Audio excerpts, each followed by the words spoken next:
Love in its purest form is neither attachment nor desire. It is a state of being, a doorway to oneness, and a journey towards the divine.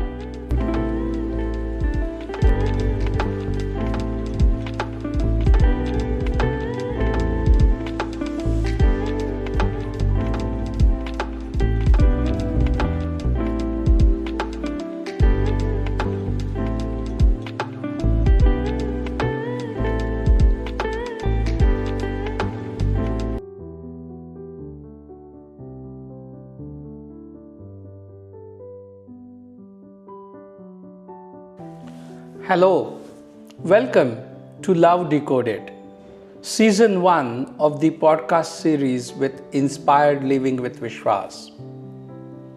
And today, in this very first episode of Season 1, we are going to discuss a very fundamental question, and that is, what is love?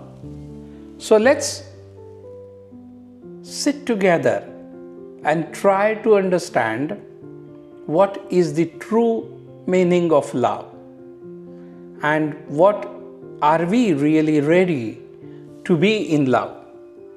Well, this question has been asked by many mystics, poets, and seekers for millennia. Is love attachment? Is it a desire? Or is it something far deeper than that? The rishis of ancient India, the Buddha and the modern philosophers like Osho, all point to one truth. Love in its purest form is neither attachment nor desire. It is a state of being, a doorway to oneness, and a journey towards the divine. So today, let's take a journey together through stories, scriptures, and the philosophies to decode love beyond the limits of attachment and desire.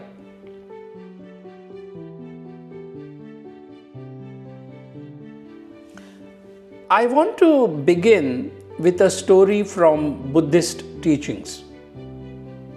There was once a monk named Ananda, a close disciple of Buddha. Ananda was deeply compassionate and loved all beings.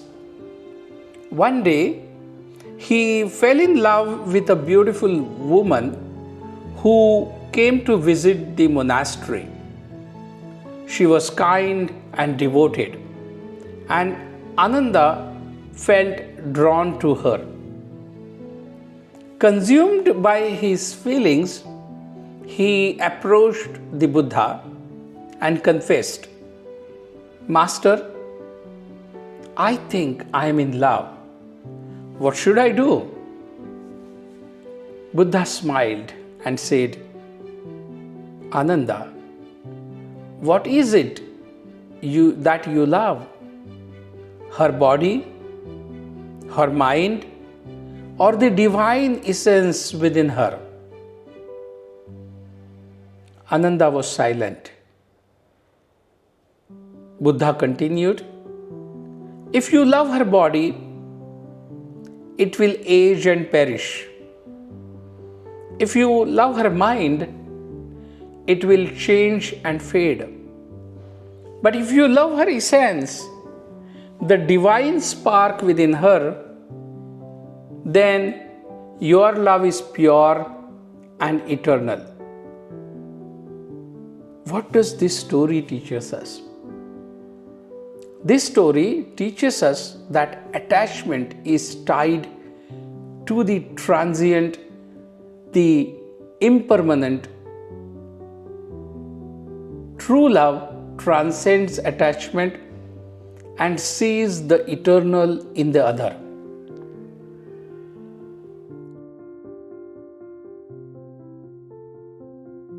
Now, let's talk about the desire.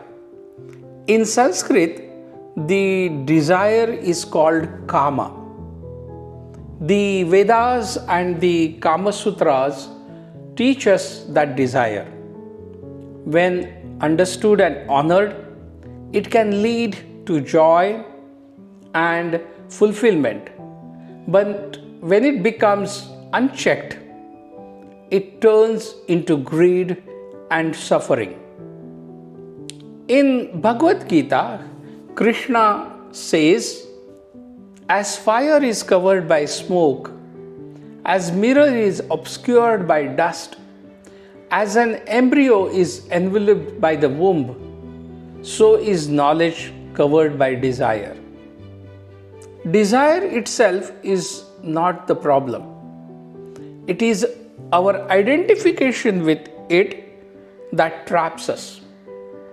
In the tantric tradition, desire is seen as energy, a force that can either bind us to the material world or propel us towards spiritual awakening.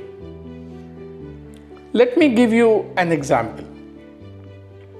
Fire can burn and destroy, but it can also cook food and provide warmth. The same is true of desire.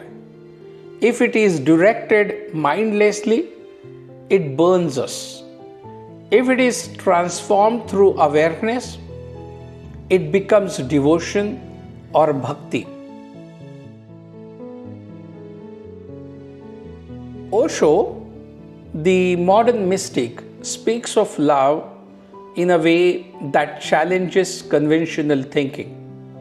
He says, love is not a relationship. It is a state of being. It has nothing to do with anybody else. One is not in love, one is love. Remember what Osho says. One is not in love, one is love. For Osho, attachment and desire are forms of ego. When we say, I love you because you make me happy, we are not loving the other person. We are using them to fulfill our own needs. He often spoke of a shift from prema or prem or love, personal love, to universal love. He said, when you love without asking anything in return, you become like the sun. The sun shines not because it expects anything, but because it is its nature to shine. Have you ever experienced a moment where your love felt unconditional? Perhaps while watching a child laugh, or when gazing at the vastness of the ocean. That is love beyond attachment and desire, and it is a state of pure being.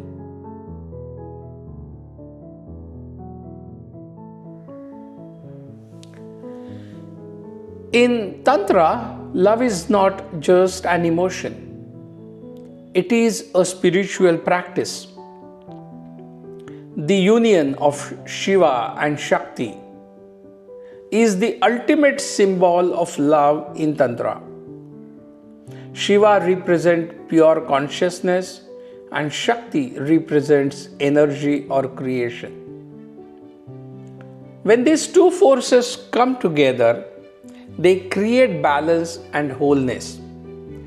A tantric ritual known as Yabhyam, a sacred posture of union, teaches us that love is not about two people completing each other, but about two energies merging into oneness. Tantra also emphasizes presence. When you truly love someone, you are fully present with them. You listen, you feel, you breathe together. This presence is what transforms love from a fleeting emotion into a divine experience.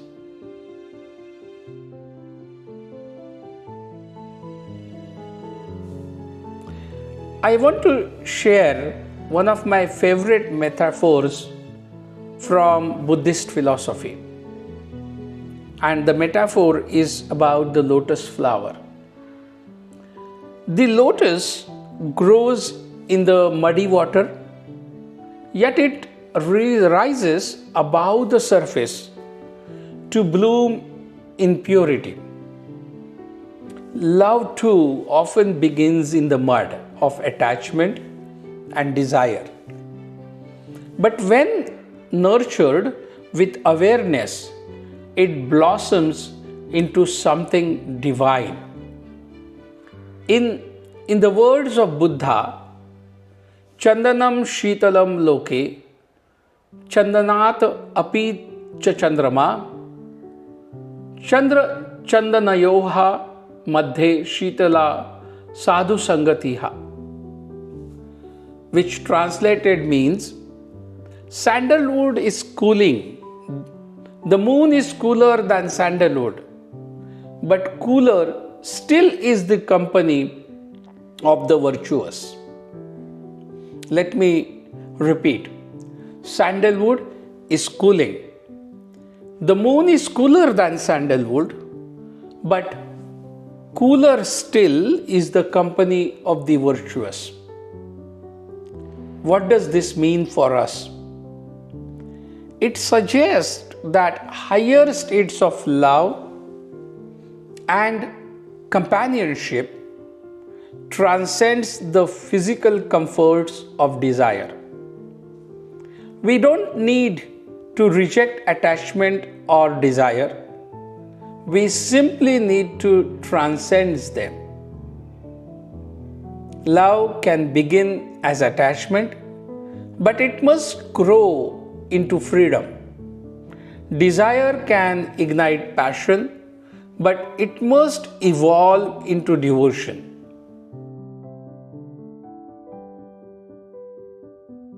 Let's talk about practical steps to cultivate true love. Now that we have explored the ideas of love, how can we bring them into our lives?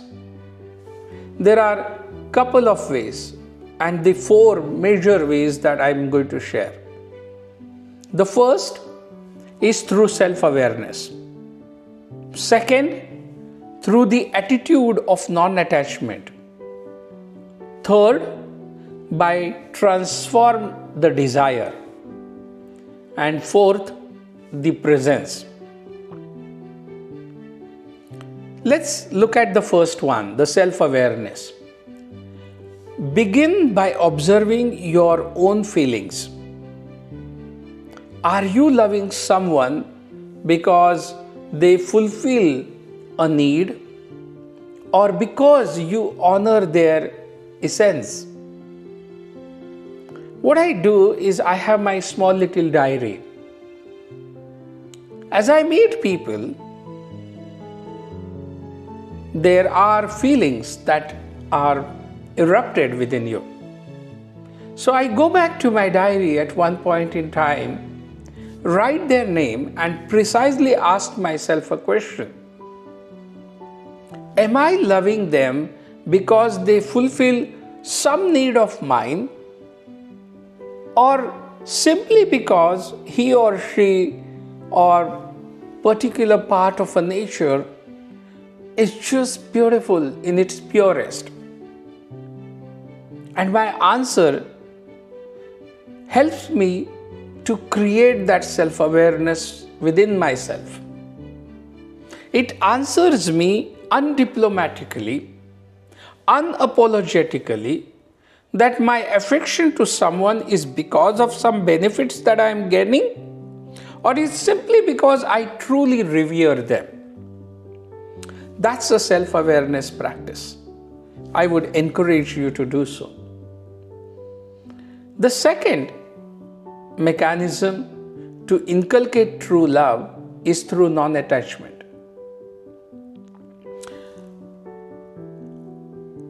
I have learnt it hard way, but it has come naturally to me. Practice loving without clinging. It's easy to say, but difficult to practice. For example, instead of saying, I can't live without you, which we often say to our lovers or partners, or to our children, or to our parents, I would say, I honor and cherish you as you are. Replace I can't live without you with I honor and cherish you as you are. You are moving your away from attachment, and you are demonstrating a sense of respect for the very existence of that person or that article when you say, I honor and cherish you as you are. The third practice is transform desire. When you feel that I desire something, pause and ask yourself a question. Am I seeking to take, or am I ready to give? Simple question. Am I seeking to take, or am I ready to give? Channel your energy into appreciating the other person's spirit. Channel your energy from grabbing towards giving. So you transform your desire beyond desireness. And fourth, most important practice, which has helped me immensely, is that of presence. Be fully present with the people you love. When you are with them, put away distractions and truly see them. Intently see them. This presence is the foundation of sacred love. Remember, this presence is a foundation of sacred love. So, for instance, if I'm meeting somebody, people just say hi, hello, and as the other person is sharing his or her story or thoughts, we like to pretend that we are busy and we'll continue to do something else. It's disrespecting the presence of another being. I would rather stop my work, pause it for a moment, and look with complete attention at the person who is interacting with me. It is difficult to practice in the beginning, but as they say, practice makes man perfect. If you practice it enough time, it becomes a habit. And that way, you will move from attachment and desires towards the pure love.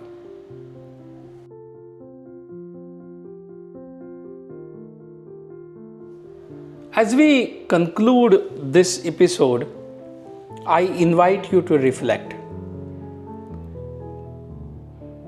What would your love look like if it wasn't tied to attachment or desire? Can you answer that for yourself? Try answer for yourself. You don't have to show it to others. But when you write tonight, write it with the fullest honesty.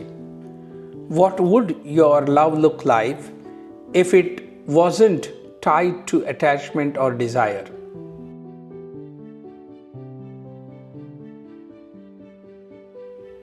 In the next week, take one relationship in your life and practice loving with freedom. Be present. Let go of expectations and see what unfolds.